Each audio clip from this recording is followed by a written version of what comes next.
നമ്മൾ ഏത് കൃഷി ചെയ്യുമ്പോഴും അത് വിജയിച്ച് വരാനായിട്ട് ആദ്യം നമ്മൾ നന്നായിട്ട് മണ്ണ് കിളച്ചൊരുക്കുക. എന്നിട്ട് കുറച്ച് കരിയില നമ്മൾ മുറ്റൊക്കെ അടിച്ച് വരുമ്പോൾ കിട്ടുമല്ലോ കരിയില, അതിട്ട് കൊടുത്തതിന് ശേഷം പിന്നെ കുറച്ച് പച്ചപ്പുല്ല് ഇടുക.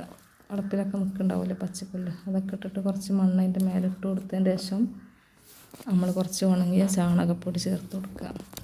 കുറച്ച് വെണ്ണൂറ് കൂട്ടി കുഴച്ചിട്ടുള്ള ചാണകപ്പൊടിയും കൂട്ടി കുഴച്ച് കൊടുത്തതിന് ശേഷം തൈ വെക്കുകയാണെങ്കിൽ നന്നായിട്ട് നമ്മളെ പച്ചക്കറിക്ക് നല്ല രീതിയിൽ കിട്ടും ചെയ്യും. നല്ല വിളവെടുപ്പ് നമുക്ക് എടുക്കാനായിട്ട് പറ്റും. അപ്പോൾ ഇതേ രീതിയിലാണ് കേട്ടോ ഞാനിവിടെയൊക്കെ കൃഷി ചെയ്യാറ്. എൻ്റെ രീതിയൊക്കെ ഞാൻ കാണിച്ചു തരാം നമുക്ക്. അപ്പോൾ നമ്മുടെ വെണ്ടക്ക തക്കാളിയൊക്കെ ഏകദേശം പറിക്കാനായി തുടങ്ങിയിട്ടുണ്ട്, വഴുതനങ്ങയൊക്കെ പൊട്ടിക്കാനായി തുടങ്ങിയിട്ടുണ്ട് കേട്ടോ.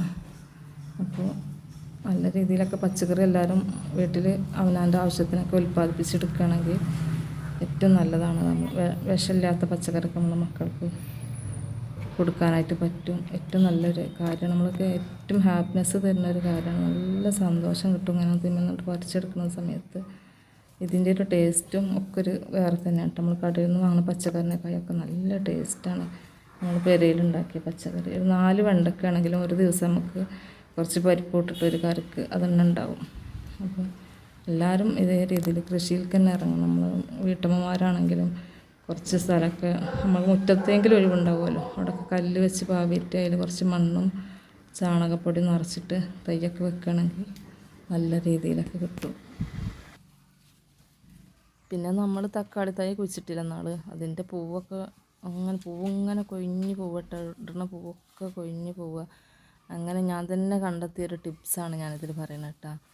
നമ്മൾ വീട്ടിൽ വാങ്ങൂലേ മത്തി അയിലൊക്കെ വാങ്ങൂലേ, അങ്ങനെ അത് നന്നാക്കിയിട്ടുള്ള അതിൻ്റെ വേസ്റ്റ് മത്തിൻ്റെ തലയൊക്കെ കളയുമല്ലോ, അതങ്ങനെ ഒരു ബക്കറ്റിൽ അടച്ച് വെക്കുക. നന്നായിട്ട് ബക്കറ്റിൻ്റെ മൂടി കൊണ്ട് അടച്ച് വെച്ചതിൻ്റെ ശേഷം ഒരു 40 ദിവസം അതങ്ങനെ തുറക്കാതെ വെക്കുക. അപ്പം നല്ല ഫിഷ് അമിനോ ആസിഡായിട്ട് കിട്ടും നമുക്ക്. അതിലൊരു 2 അച്ച് ശർക്കര ഇട്ട് കൊടുത്താൽ അധികം മണമൊന്നും ഉണ്ടാവില്ല. അങ്ങനെ തുറക്കാതെ ഒരു 10-40 ദിവസം അങ്ങനെ എടുത്ത് വെച്ചാൽ നല്ലൊരു വളമായിട്ട് കിട്ടും. അങ്ങനെ 40 ദിവസം കഴിഞ്ഞതിൻ്റെ ശേഷം നമ്മളൊരു സ്പ്രേ ബോട്ടിലാക്കിയിട്ട് തക്കാളിൻ്റെ പൂവിടുന്ന ഭാഗത്ത് പൂവുമ്മലും ഒക്കെ അങ്ങനെ ചെറുതായിട്ട് അതിൽ നിന്ന് കുറച്ച് എടുത്തിട്ട് അതിൽ ഡൈല്യൂട്ട് ചെയ്തിട്ട് കുറച്ച് വെള്ളം ചേർക്കുക. അങ്ങനെ തക്കാളിൻ്റെ പൂവുമ്മലും കായുണ്ടാവുന്ന ഭാഗത്തൊക്കെ ആയിട്ട് അടിച്ച് കൊടുക്കുക.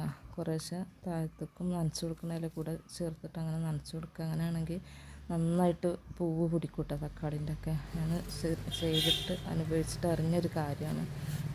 അപ്പോൾ വീട്ടിൽ കൃഷി ചെയ്യണവരൊക്കെ വീട്ടമ്മമാരൊക്കെ ഈ ഒരു മാർഗ്ഗം ചെയ്ത് നോക്കി നമുക്കൊരു 10 പൈസയുടെ ചിലവില്ലാത്തൊരു വളമാണ്. നമ്മൾ വാങ്ങണ മീനിൻ്റെ അവശിഷ്ടങ്ങളൊക്കെ കൂടി എടുത്ത് വെച്ചിട്ട് കുറച്ച് മണം ഉണ്ടാവും തുറക്കണ സമയത്ത്, എന്നാലും 40 ദിവസമൊക്കെ ആയി കഴിയുമ്പോൾ പിന്നെ നല്ല വളമായിട്ടുണ്ടാവും. അപ്പോൾ അതിൻ്റെ മണമൊക്കെ പോയിട്ടുണ്ടാവും. ആ സമയത്ത് എടുത്തിട്ട് ഇതുപോലെ ഉപയോഗിച്ചാൽ മതി. അപ്പോൾ നമ്മളെ പച്ചക്കറിയിലൊക്കെ നന്നായിട്ട് പൂവും കായൊക്കെ പിടിക്കാനൊക്കെ നല്ലൊരു മാർഗ്ഗമാണത്. അങ്ങനെ ചെയ്തതിൻ്റെ ശേഷം ഇട്ടൊക്കെ കുറച്ച് തക്കാളിയൊക്കെ ഉണ്ടായത്. അപ്പോൾ തക്കാളി ഞാൻ കാണിച്ചു തരാം. നന്നായിട്ടൊരു കൊലയിൽ തന്നെ 5-6 തക്കാളിയൊക്കെ പിടിച്ചിട്ടുണ്ട്. മാഷാഅല്ലാഹ് നല്ല ഉണ്ട തക്കാളിയായിട്ട് വന്നിട്ടുണ്ട് കേട്ടോ. ഞാൻ കാണിച്ചു തരാം.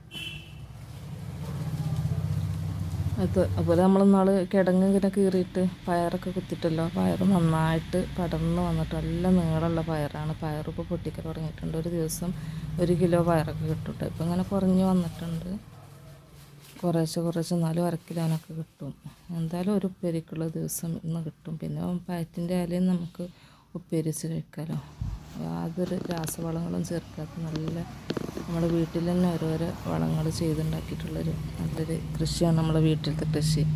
അപ്പോൾ എല്ലാവരും ഇതേ രീതിയിലൊക്കെ ഒന്ന് ചെയ്ത് നോക്കണം. അപ്പോൾ ഇതിൻ്റെ റിസൾട്ട് കിട്ടുമ്പോൾ നമുക്ക് നല്ലൊരു സന്തോഷമാണ് മനസ്സിനൊക്കെ. അപ്പോൾ ഇന്ന് നമുക്ക് വയറ്റിൻ്റെ ഇലയാണ് കേട്ടോ ഉപ്പേരി. വയറ്റിൻ്റെ ഇല ചെറുതായിട്ട് അരിഞ്ഞിട്ട് കുക്കറിൽ 2-3 വിസിലടിച്ചതിൻ്റെ ശേഷം അത് തേങ്ങാ ചമ്മന്തി ഉണ്ടാക്കുമല്ലോ, തേങ്ങാ ചമ്മന്തി ഉണ്ടാക്കിയിട്ട് അതിൽ ചേർത്ത് കഴിഞ്ഞാൽ നല്ല അടിപൊളി വയറ്റിൻ്റെ ഇല ഉപ്പേരിയും കിട്ടും.